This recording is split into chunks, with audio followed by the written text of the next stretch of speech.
how you can teach your children the value of money. Very recently, right? Our children has become very aware of the trends in fashion, in technology, the trends with their gadgets, the things they use in school. What's the most in crayon brand? What's the most in marker brand? Like Copic markers. Once one child has Copic markers, most of the class would also want Copic markers. And how do we explain to our children the value of budgeting, how much we can spend, how much we need to save, because it's not all the time that we can reward our children with these objects that sometimes we can't really afford them all the time. I mean, let's be realistic here. With the money that we earn, it's not all the time that we can buy our children such um very expensive rewards, or even daily rewards with a very cheap amount would also amount to very big if you do it almost every day or every week, right? So we have to teach our children the value of money. So in our times right now, um, most parents focus on teaching their children the three R's. So that's reading, writing, arithmetic. But one thing they overlook is teaching children good financial habits. So what's more, equipping them with this kind of literacy goes beyond about educating them about the basic concept of money and knowledge on how to manage it. As they say, in the young, it is more important to encourage a healthy attitude about money and to develop healthy behaviors towards it. So it doesn't mean that we have money, we get what we want all the time, because that's not very clever, that's not very wise. So we have to embed the attitude or the value of frugality, diligence, gratefulness, to empower these children in a variety of situations that they may encounter in their life. So let's start for the brief of what we will talk about today. So firstly, to teach children the value of money, we have to first teach them the difference of needs and wants. So how is this relevant? Because usually when children, for example, go to the mall, they would say, but I need this, dad, I need this, mom, when in fact they just want it. So they don't have that clear definition of what is a need or what is a want. They don't know how to differentiate the two. And even for us adults, it's a complex concept to grasp. I mean, for us, we might say, oh, I need a vacation right now. I mean, do you really need a vacation, or do you just need a break from your routine? I need that new phone coming out. Do you really need it, or do you just feel like you want an upgrade because your phone is not the latest technology, like when it comes out, right? Usually you would be, oh, I need that new update, I need that new version, upgraded version of this product, when in reality the thing that you have now still works. So it's a very complex concept for us to grasp, because sometimes we also mix it up as adults, so it can be confusing for kids when they see us um, saying these kinds of things. And for this reason, we have to make needs and wants a subject that we regularly discuss, or that we start discussing with our children. After that, we will talk about how to build delayed gratification, because that is where you can segue budgeting. If the children are already exposed to longer periods of time without any rewards, they will learn the concept of delayed gratification. So they will not feel that every milestone has to have a reward. That means they will be able to build the resilience, in waiting, being patient, setting goals before reaching a certain reward. And that's when we will insert the technique of budgeting. Like, how do children budget? Like, what do children budget anyway? Of course, their allowance. So later I will also teach you how to phrase that for children and for teens. And for the pre-teens who are already going through their later part of teens, so they're going through their 14s, 15, 16 years old.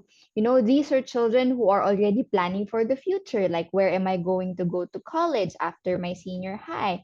Where am I going to apply? Am I going to buy a secondhand car? Am I going to get part-time work?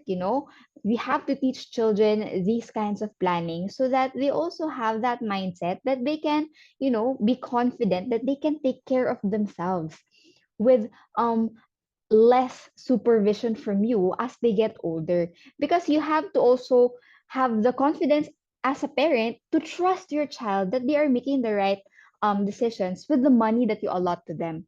So that's the flow of what we're going to talk about today.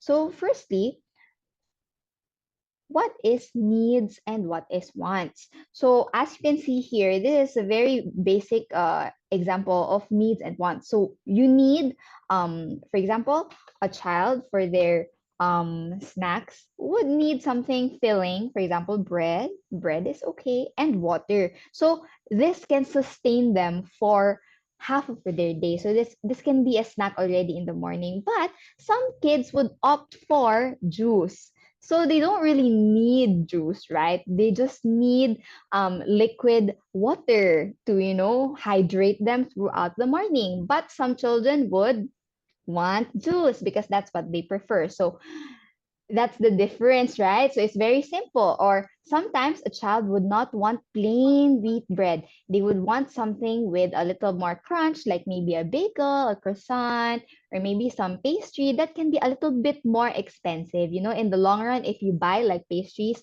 every single day, right? For example, you have four children at home. Of course, a loaf of bread is very much cheaper compared to four pieces of croissant every day. So you have to take that into account. So that's the very, very, very, very basic needs versus wants. But what is it actually? What is needs? So we have to Okay. look into this hierarchy. So Maslow's hierarchy of needs. So this can be quite complex if you read this for children, right? So you have to translate it into something that they can understand. So if you're going to explain the first two basic needs, so that's physiological and safety needs, that would be their food, that would be something to keep them warm, keep them safe, such as clothing.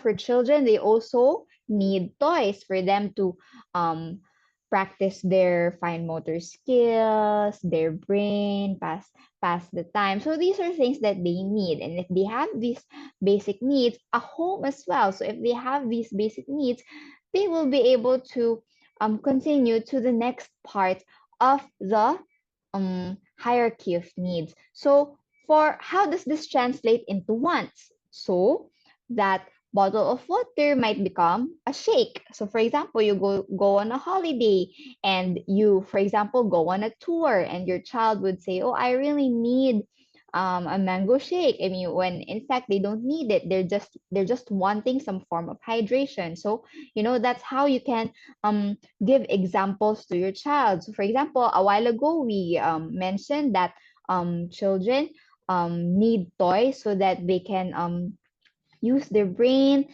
in problem solving, but that would often translate recently to having an iPad or a gadget.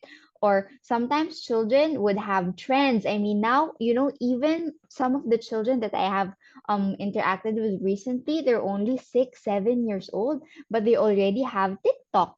They already have Instagram. So they know all these apps and they get exposed to different trends and different ins and outs of what they should be wearing, when that's very absurd for children to be exposed. But sometimes um it has already happened. So how do we manage it? So this is how you do it. You tell your child what is important is that you are warm, you are well dressed, you are covered up, but it doesn't have to be the specific Paw Patrol shirt or the specific Disney princess dress. It just has to be something that keeps you safe when you're playing in the playground. Or, for example, shoes. Some teenagers would want a specific shoe, that they really go to raffles, they really join raffles on the internet so that they can win the most recent, for example, Yeezy, like that, right? So some children will really hop into the trend because they know they would have this sense of belongingness. So that's the next part of the hierarchy, right? So if they achieve this physiological needs and safety, they would feel belongingness, and love. So being accepted by their peers is also part of the needs. And how does this translate to financial literacy? As I said a while ago, they would often hop into trends, what clothes to wear, where to shop. I mean, some children now already know about skincare. I can see these trends of little girls putting on skincare, wearing press on nails, or boys getting into not very productive tech such as gaming sites, buying coins. So that in mind, we have to remind them how to get this belongingness and love. So how do you translate this aside from material things? So children would often opt for, oh, I want to go viral, let's make this TikTok and follow on this trend, this music, this dance crave. Or for older teens, it would be going to concerts. There are a lots of artists that have, whether it be an indie artist in your town or an international artist touring along your place. That is something that teens would usually spend their money on. So how many concerts is enough? Is it one concert per month? Is it 12 concerts a year? Is it how many is enough? How do they know that they've spent enough of their budget on things such as hopping on trends and going on budget? So you have to um weigh that, if that is one of the things that, if those are one of the things that your child is leaning on to already, older children. So when the need of belonging and feeling loved is achieved, you can look forward to the feeling of esteem needs. So what is this? Being confident that you achieved something. It could be as simple as finally knowing how to tie your shoes without it getting untied while you're walking. Then you feel quite, wow, it really worked this time. As a child, you feel very victorious that you are able to do this very simple task that used to be very frustrating. Or it can be as simple as folding your own clothes and, having your parent um, praise you. So that's already a very basic way to achieve this esteem needs. But how does it get expensive? It's when children are very competitive already to get, for example, followers. Did you know some children opt to buy followers now, that they do this um bulk buying of followers so that they can start being quote unquote an influencer? So how do we imbibe to children the importance of belonging, of how to get that confidence, that esteem needs, without spending to get these things? And the last one is self actualization, which is just, spending time in the arts, performing. All of these things would not be possible if your child is just using the iPad or just continually consuming different materials that don't really contribute to their creative expression, so we have to explain to them the importance of mindful buying, so that each purchase, if they do their own purchases, or each wants that they are able to get, actually makes sense in their life, and is productive for them in the long run. So let's talk about um comparing the two.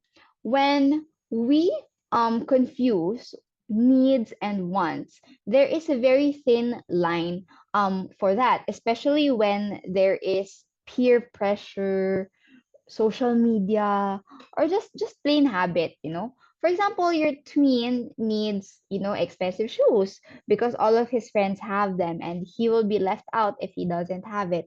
Or your child has this certain kind of pencil case because all of the children in her class has that specific kind of pencil case.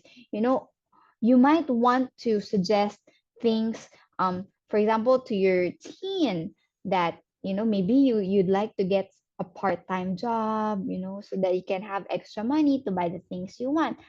But it's not always easy for kids of all ages to understand the difference of needs and wants, no matter how much you talk about it. This is why, as adults or as parents, it really pays to talk about money and say, um now and again, how you spend your own money, so that your child is also, little by little, they're able to grasp the concept of um budgeting and the value of your own money. For example, your child is pestering you for something that's very small, that's very affordable, but you want them to understand that they can't always have everything that they want. So the best way to explain this is to tell them that they already have everything that they need. So the bottom part of the hierarchy is food, water, they have house, they have clothes, they have a few toys. They may have some gadgets like a smartphone to contact you, or earphones for them to listen. But they if they really want to upgrade from the basic necessities that you have already provided and that works already, well, maybe they should work for it and use their own allowance and money um to save up for it. So maybe for certain chores, you give them, for example, keeping the dishes could be $1, or like removing your shoes before you come home could be 10 cents. So it's just a habit that you want to build, but also there's a thin line with rewarding children with money, with doing chores. So it really depends on you when you implement this kind of way. But this is excuse me.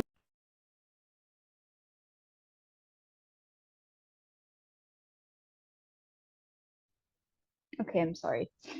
As I was saying, this is a good opportunity to discuss the benefits of an allowance and actually saving a part of it, spending some of it, and budgeting um if they can actually get what they want for a certain amount of time. So, for example, in a month, would you be able to buy that new, for example, iPhone you're eyeing if you save this much? This way kids can learn how they can have what they want, but at the same time, they are working towards it. So, another controversial topic, I think, for me is the concept of saving. I didn't put saving as part of the things that we need to teach children because I think saving can be considered a need or a want, but it depends on each individual circumstances. Because in general terms, of course, saving money is very good. It's a need because it contributes to one's security. If there's an emergency, you have money. And stability. There's a safety net for unexpected expenses. If suddenly you don't you like forgot your wallet, or maybe suddenly you got sick, for children, that is something that they can learn. However, there is the distinction between needs and wants, because someone who might be struggling to meet basic needs like food, housing, well, saving might take a backseat to immediate necessities because it's not really their priority. So it really depends on your situation in life if saving is part of your priority. So if it is not, it doesn't really matter as long as your child understands the difference of what they need versus what they want. So let's move on to delayed gratification. So, what is delayed gratification? This is all about resisting a short term treat in favor of a more promising long term reward. So, this is what I was talking about a while ago. Instead of giving your child, or instead of giving your child what they want already, when they, for example, achieve something in school, maybe you can let them work towards it as part of their routine at home. So maybe every time that they get, for example, a certain grade, or maybe every time they do a specific behavior or complete a certain chore, you can do a checklist so that there is no, for example, each time they clean their bedroom, you take them out to the dollar store. That's also quite expensive for you, because what if they clean their bed every day? Then every day you should go to the dollar store, right? Because you should also keep your promise um as a parent. So you should resist giving children very small rewards in exchange of giving them a more favorable reward. So you have to teach them this before you let them experience it themselves. So um actually, learning delayed gratification, according to research, reduces a wide range of harmful behaviors. So, such as children having tantrums, or children who would have meltdowns in public. You know, if children adapt delayed gratification, they are able to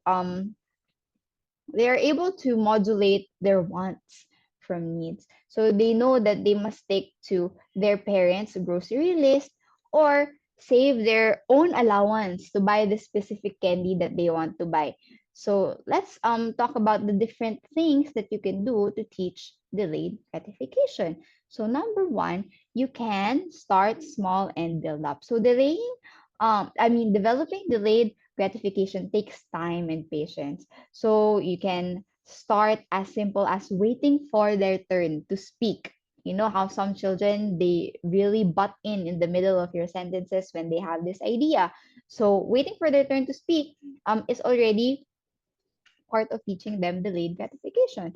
Or it can be cooking food together. Why is this part of delayed gratification? It's because if your child is with you in the preparation, they don't receive the food instantly. They see the process that it takes, chopping the vegetables, waiting for the meat to get tender, um putting the spices in the soup, tasting it, being, trial and error, fixing the soup, until it becomes a very nice boil. So that process would also imbibe delayed gratification, because they would also realize, oh, good things, they take a lot of effort, they take a lot of steps. So something as simple as cooking can teach that already. So that's for number one. Number two, coping mechanisms. Nobody likes to wait. Even us adults, when we pay for something, we don't want to wait. We already we want to have it now. But we have to teach children the value of patience. For children who are queuing up for museums, queuing up for rides, you know we have to get creative with how a child is trained to wait. I mean, it really depends on the attitude of your child. Is it, do they need to be hyped up with the end game? Like, if you're lining up for a ride, you just hype them up. When we get there already, I'm going to shout really loud. And what do you think you'll do? Do you think your hair will fly up in the sky? That some sort of distraction tactic, so that they get to build up themselves, and soon that will be their self-talk already to themselves. And that will be their self-directed speech. That's their own coaching to themselves, so that they can coach themselves on how to act appropriately. Other self-directed speech that can be very manageable for your child. For example, you teach your child the phrase only on the weekends. So if they want to watch TV, you can already let them fill in the blanks.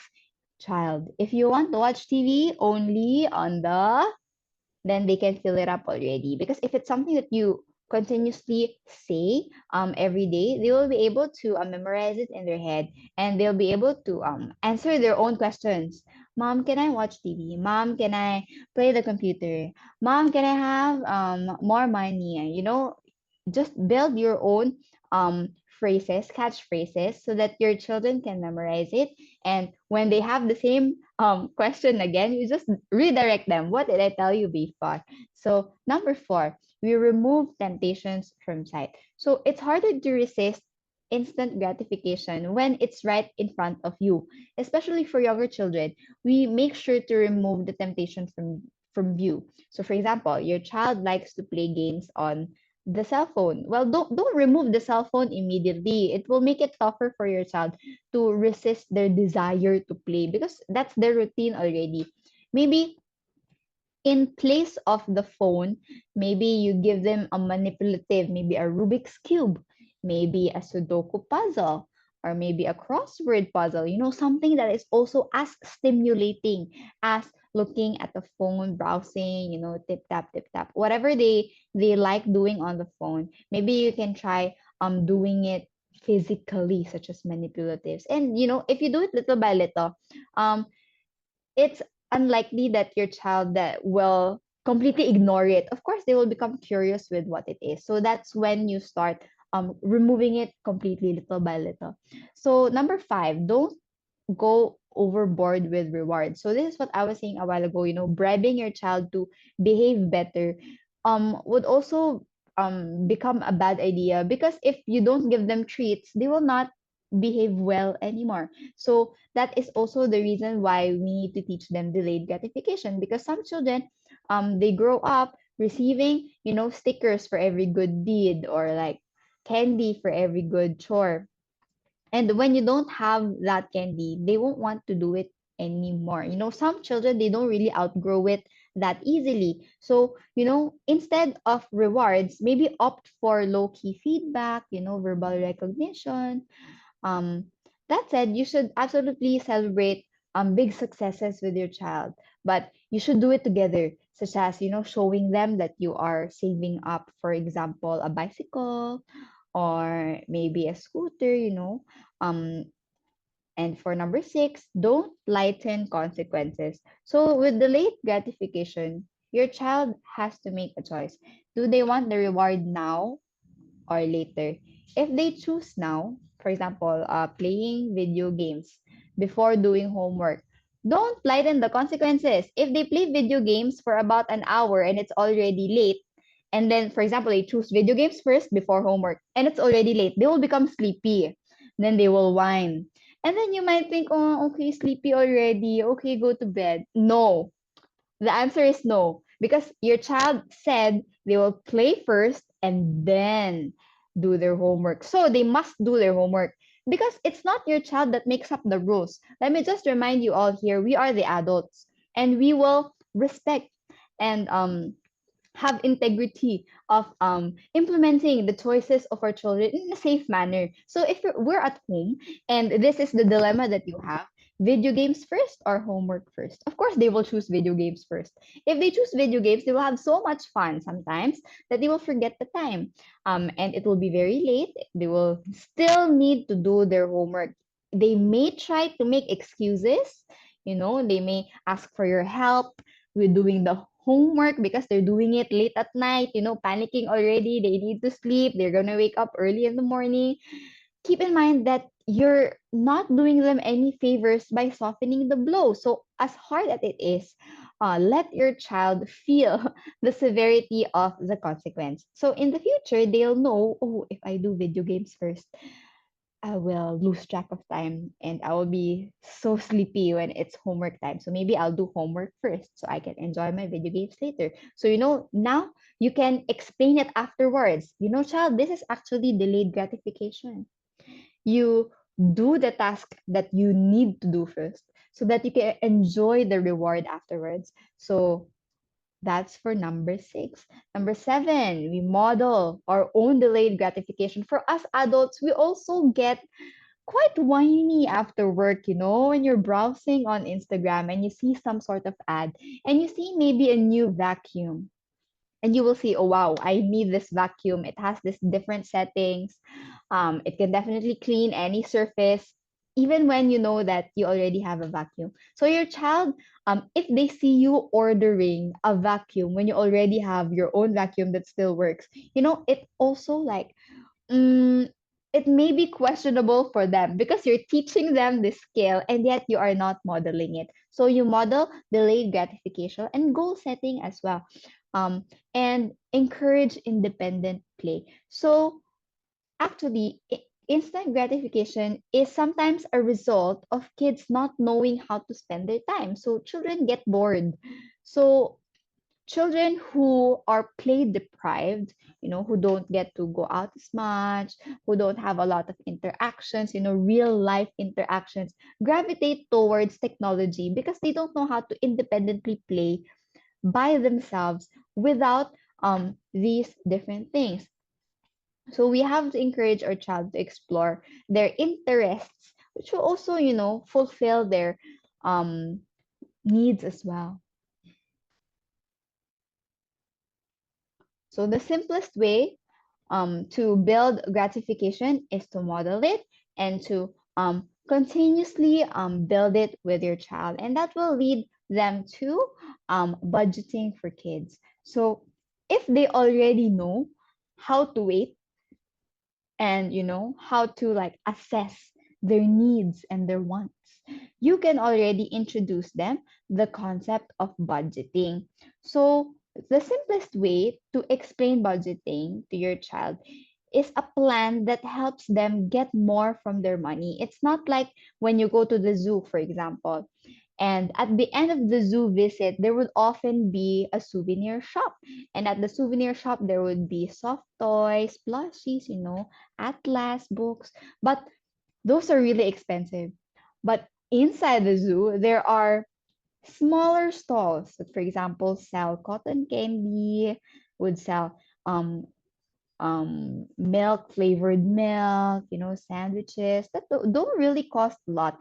But if your child gets tempted to buy one sandwich, one balloon, one cotton candy, one milk, they've already spent all their budget. So, if they're able to practice um, delayed gratification, they will be able to buy the expensive or more valuable thing from the souvenir shop. So, budgeting is a fancy word for money planning, actually. So, this helps you plan every single dollar that a child has. For example, their allowance. So, whether it's every week or every month, a child could be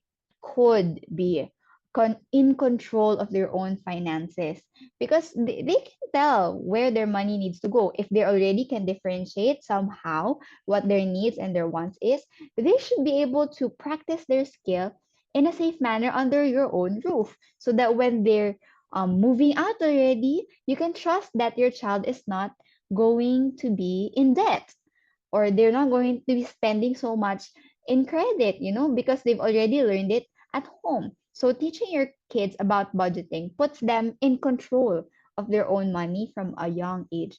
It helps them understand that money is not unlimited. Even if you have a payroll that comes to you every month or bi-weekly, sometimes it comes to a halt. Sometimes the company closes down. Sometimes you get laid off. Sometimes you resign for whatever reason. So money is not unlimited. And because of that, we need to make wise choices about how they spend and save based on what they have.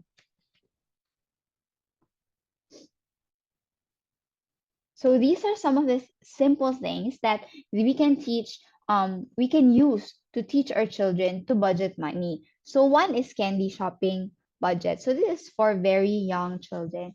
Um, I don't know about where you are, but for example, in the Philippines, there is a candy shop that sells it per gram. So each gram or per 100 grams, it's actually 100 pesos. So my mom would often give us, me and my sisters, 200 pesos to share. So that's 200 grams of candy. So of course, for three children to split 200 grams of candy, it could be a bit complex because who will get to choose first? I mean, what if the sour strips are already 50 grams? That's a lot. What if the jelly beans are already 70 grams? Oh my gosh, you have to compute it. So, it teaches children how to compute their money in a very simple way. So that's candy shopping budget. Or for boys, or girls also who like to play, for example, Minecraft. They I know they need coins, right? Or Roblox. Um, you gotta give them a budget so that they know how much they can spend. Not just because I know some parents they connect their Apple Pay into the app itself, so that lets their children make unlimited purchases on their card. It's not very wise. So you have to give them maybe their own card that is connected to yours, but with a specific budget so that they can, budget it already. They can feel when they still have money and when they don't have money already. Number three is one of the very easiest one. It's managing the grocery shopping budget. So this can be as simple as what they're going to pack for lunch. So maybe this week they're feeling a little bit Western. They want cheese, um melted cheese sandwich with tomato soup. So they have to like look at the different you can give them, for example, your budget is like $20. So you can the child may list the things that he needs to make the specific lunch, and then he can compute, oh, the lunch that I want this time is quite expensive, or actually I can save up if I use this kind of brand. This will teach the child how to manage their budget and at the same time still getting what they want. So you know that is also a very easy way. Another way would be budgeting for a special event. It could be having family day at school, where they get to dress up, or maybe they get to play a play a sport. Maybe they want new shoes for their football game. We have to plan for that. If it happens, if it's going to happen, usually for academic school years, it is planned already, these games, these extracurriculars. So maybe if your child is already planning on, for example, joining the football club or joining the choir, maybe at the end of the year, check the what is going to be the culminating event. Is Do we need to save a specific budget for that monthly from your allowance so that at the end of the year you can buy a beautiful dress for your um, performance, or you can buy new shoes for your game. you know Managing an allowance is also good so that they don't keep on asking you daily or every week. Actually, for teens, you can actually give them a monthly allowance. That's more intimidating for them because at the beginning of the month, they have this big amount of money and they get to feel that, oh, I'm very rich. I can buy anything I want. But um you also let them feel the consequences. For example, they have this big allowance at the first of month, and then they decide to go out almost every other day. And then towards the end of the month, for example, a cousin, some of their cousins, come visit in their house and come ask your child to go for a movie, but he doesn't have a budget anymore because it's towards the end of the month already. Are you going to give your child extra budget, or are you going to let him um, experience the consequences of not being able to join his cousins in their movie night outside? You know, this will let them experience managing an allowance. Number six, for younger ones, six and seven might work, you know, a physical representation of money, such as coins. They can feel it's getting heavier, or like envelopes for paper bills. They can flip through it, you know, and sometimes paper bills can be quite dirty also. So you may want to put it into envelopes so that they can count their money. You know, it's also a good skill for them. Or for older ones, they can already use a worksheet or an Excel sheet for budgeting their money. You know, it can be very simple. I know you can do it a very simple one on Excel. You know, just sum up all of the expenses, put a budget on top. Or I think there are also on sale ones on Etsy. I purchased one just 2 months ago, a budget tracker. So you can also maybe give that a thought, maybe if that would work for your teenager. So for teens, you can train them by asking, where does my money come from? So does my money come from part-time job? Do uncles and aunts give them money regularly? How much do they have to spend for the month? You know, where does it come from? Does it only come from dad? Does it only come from mom? So they have to assess these things, because what if dad goes out for a business trip? Who will give the child the money? If the mom goes out for a trip as well, where will the money come from? You know, your child or your teen should be able to plan ahead. When will I receive my next allowance? You know, um, when they're budgeting, you also let them think, what are the things that I need to keep me healthy? So these are the things that I need. So clothes, food, um, you know, they need to keep this in mind. Maybe they can make a list of the things, just as we discussed a while ago, letting them have a say in the grocery shopping list, you know, with a certain budget in mind. Number three, are there some things that I've been eyeing in the mall? For example, if they want this specific um, fast fashion brand, maybe they want to buy from Zara or Aritzia, you know, how much is that, and in how many dividends do they need to save up for it? Do they need 3 months to save up for it? And if in 3 months they don't like that specific clothing anymore, do they buy something else? Is there an alternative? You know, you have to teach them those things. So these are the things that they should be able to ask themselves. And lastly, if they do have extra, it's very nice to teach them the concept of saving. You know, you don't have to spend everything in your budget. You can save a little bit, um just so in the future, if you suddenly decide, you know, like impromptu expenses, emergencies, you have money for yourself. So that's for your teens. Or for more planning for the future, maybe you can ask them, what do they think they might want to buy in this year or the next year? Maybe there is an artist who is having a concert that they want to see. So, of course, that shouldn't fall on you anymore as a parent, because you're already giving them a monthly allowance, or maybe they're already receiving part time um, from their part-time job. You know, they're receiving income from their part-time job. So that's when you teach them the the technique of putting away a little bit of money, so that towards the end of the year they can purchase, for example, standing um a ticket, standing ticket. I don't know what it's called. I don't really go to concerts. So, where they're in the very front, those are the more expensive tickets. Or number three, what might be emergencies I need to plan for? For example, they're an athlete.